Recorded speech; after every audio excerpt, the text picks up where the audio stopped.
Have you ever, like, stopped and thought about how much of the world we're just not seeing, I mean, we rely on our senses for everything, but what if our senses are only giving us this tiny little sliver of what's really out there? Well, it's definitely something people have thought about for a long time. Scientists and philosophers have wondered about that. You know, we tend to think our way of seeing is it, but Right. it's really just one way out of a lot of ways. Yeah, and that's exactly what we're going to be looking at today in this deep dive. It's about an article, False Color Composites, Unveiling Nature's Spectrum. And it's all about how other species see the world, like in ways we can't even imagine. It really is incredible the different ways that species out in the world have adapted to sense things. It's wild. It kind of challenges how we think about the world, Huh? Like, nature isn't just for humans, right? All these other organisms figured out these amazing ways to experience their environments. Okay, so let's get into some specifics. The article talks about how bees can see ultraviolet light, and that opens up a whole world that we are totally blind to. Yeah, so like think about a flower. We see it one way, but a bee can see ultraviolet patterns on those flowers. Like it's a neon sign pointing them right to the nectar. It's like secret messages on the flowers. They're called nectar guides, and they're invisible to us. But bees, they use them to be super efficient at finding food. Wow. So we're missing this whole secret communication going on between plants and pollinators. I never thought about that. And this UV vision isn't just some random thing. It's had a big impact on how flowers evolved. Yeah, for sure. It's a perfect example of coevolution. The plants, they evolved to have these signals that attract the pollinators. And the pollinators, they evolved to see them. And that's how we ended up with all this diversity that we see. Okay, so we've got bees buzzing around seeing ultraviolet patterns, but then you have these nocturnal animals like owls and mosquitoes, and they're leaning more towards the infrared part of the spectrum. So instead of reflected light like how we see, they're detecting heat. They basically have night vision goggles built in, right? Yeah, so they can hunt really well in the dark. They're basically seeing the world in terms of heat. That is so cool. So their eyes are picking up these wavelengths of light that we just completely miss. It gives them such an advantage in their little niches. Totally. And speaking of totally different ways of seeing, what about animals that use sound? Like bats and whales with echolocation. All right, so we're not even talking about light anymore. This is where it gets really crazy. Right. So imagine making these clicks, and then you use the echoes that bounce back to map out everything around you. That's echolocation. Wow. Like their own personal sonar. Exactly. That's how they navigate, how they hunt, even in total darkness. But isn't that really just another way of seeing? I mean, they're still getting information about their surroundings. That's a great point. It challenges how we think about seeing. I mean, there's so much information in the world that goes way beyond the tiny bit of light that we can see. It's mind-blowing. So we've got bees seeing ultraviolet, owls and mosquitoes seeing infrared, bats and whales seeing with sound. What else are we missing? Well, there's polarized light, like polarized sunglasses. Yeah. Well, for some animals, polarized light is how they navigate. The article mentions dragonflies. They use polarized light to tell the difference between light and dark, especially around water.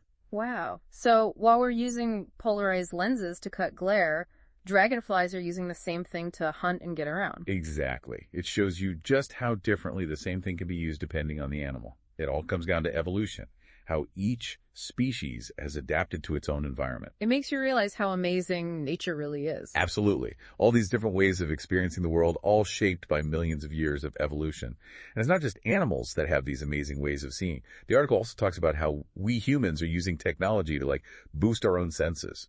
We're giving ourselves new ways to see things that were hidden before. It is pretty cool how we're pushing the limits of what we can see and understand all the time. Like one of the things they talk about in the article is false color composites. These FCCs let us take pictures from space and see way more than just colors and shapes. Yeah, FCCs are amazing. So imagine looking at a satellite image. Instead of just seeing the landscape, you can see things like, oh, how healthy is the vegetation?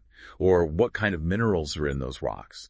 You could even find archaeological sites buried under the desert. It's like we're giving ourselves superpowers. And there are so many uses for it. The article talks about agriculture, environmental monitoring, even archaeology. Right. So farmers can use FCCs to check on their crops. They can see if any areas need more water or fertilizer. They can even spot diseases before they become a big problem. Wow. So we're talking about more food and less waste, all thanks to being able to see things we couldn't before. And what about for the environment? Well, with FCCs, we can track deforestation. see how pollution is spreading, even see the effects of climate change. We get a much better picture of what's happening to our planet. That's incredible. It's like having eyes in the sky, watching over everything. Exactly. And for archaeology, FCCs are like X-ray vision. You can find buried structures, artifacts, all kinds of things hidden beneath the surface. It's like uncovering secrets from the past. And speaking of time, the article also mentions these things called temporal composites. They're basically time lapses of the Earth taken from space. Oh, yeah, those are so cool. You can actually see our planet changing over time, like it's breathing. You can watch the seasons change, see glaciers grow and shrink, even track ocean currents. It really shows how connected everything on Earth is. And the article talks about how even nighttime lights can tell us a lot. Like you can see where cities are growing, how populations are shifting. You can literally see the human footprint from space. Yeah, and you can see the effects of things like conflicts or natural disasters too, just by looking at the lights. So even something as simple as light can reveal a lot about what's going on down here. Exactly. It just goes to show how powerful these tools can be for understanding our planet. And it's not just about fancy cameras and satellites. The article talks about how AI is helping us understand the world in new ways, too.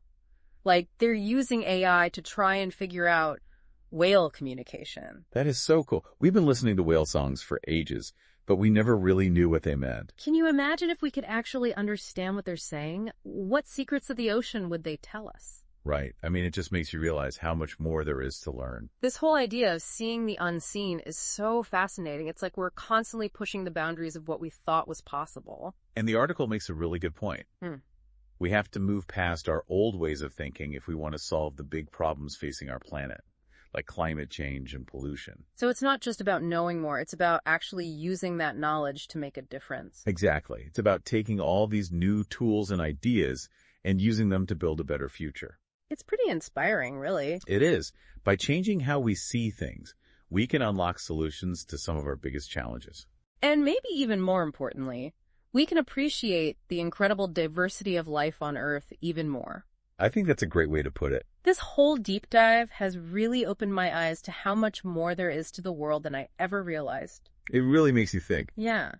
From tiny bees seeing ultraviolet patterns to the vastness of space, there's so much to explore and discover. And with technology constantly evolving, who knows what we'll be able to see next? It's exciting to think about. It's amazing how nature just nails it, all these incredible ways of seeing, and it's all so elegant and efficient.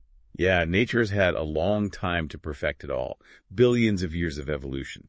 I mean, think about a bat using echolocation to catch a tiny insect in the dark. Or a hawk spotting a rabbit from miles away. It's like they've got the exact right tool for the job. Exactly. And that's something we humans can learn from. The article talks about biomimicry, right? Like taking inspiration from nature to solve our own problems. Yeah, it's all about looking at how nature has already solved a problem and then trying to copy it.